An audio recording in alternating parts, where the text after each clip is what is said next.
হঠাৎ ডান পেটে উপরের দিকে তীব্র যন্ত্রণা ও ব্যথা হওয়া, সঙ্গে জ্বর, বমি ভাব, চোখ মুখ হলদে হয়ে যাওয়া, প্রস্রাব হলদে হয়ে যাওয়া এবং তেল ও চর্বিযুক্ত খাবার খেলে যদি এই যন্ত্রণা ব্যথা বাড়ে, তাহলে আপনার পিত্তথলিতে স্টোনের সম্ভাবনা খুব বেশি। এই সমস্যাগুলো দেখা দিলে অবশ্যই চিকিৎসা করাবেন, প্রয়োজনে আল্ট্রাসোনোগ্রাফি পর্যন্ত করান। যদি আল্ট্রাসোনোগ্রাফির রিপোর্টে গলবাজারে স্টোন ধরা পড়ে, তাহলে গলবাজারে কোলেস্টেরল বা বিলিরুবিন অতিরিক্ত বেশি পরিমাণে জমে যাওয়ার ফলেই এই স্টোনটা সৃষ্টি হয়েছে। যদি গলবাজারে স্টোনের আকার খুব ছোট হয়, তাহলে এলোপ্যাথিক, হোমিওপ্যাথিক বা আয়ুর্বেদিক যে কোনো প্যাথির চিকিৎসাতে এই স্টোনটা ভেঙে ফেলা অনেকের ক্ষেত্রে সম্ভব হয়েছে।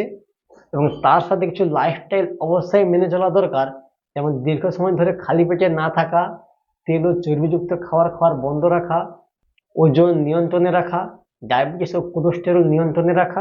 এই নিয়মগুলো মেনে চললে গলবাজারের স্টোন যদি ছোট থাকে, তাহলে সেগুলো অবশ্যই ভেঙে ফেলা সম্ভব হয়ে থাকে। কিন্তু যদি স্টোনের আকার খুব বড় হয় এবং আপনার সমস্যাগুলো খুব তীব্র আকার ধারণ করে, তাহলে অবশ্যই এর স্থায়ী সমাধান হলো ল্যাপারোস্কোপি অপারেশনের মাধ্যমে গলবাজারের স্টোনটাকে কেটে বাদ দেওয়া।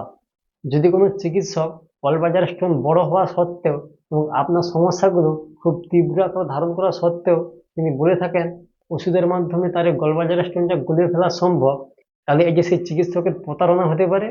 প্রয়োজনে অন্য কোনো চিকিৎসকের পরামর্শ নিন। এরকম সহজ ভাষায় স্বাস্থ্য বিষয়ক সঠিক তথ্য পাওয়ার জন্য আমাদের পেজে ফলো দিয়ে রাখতে পারেন। ধন্যবাদ।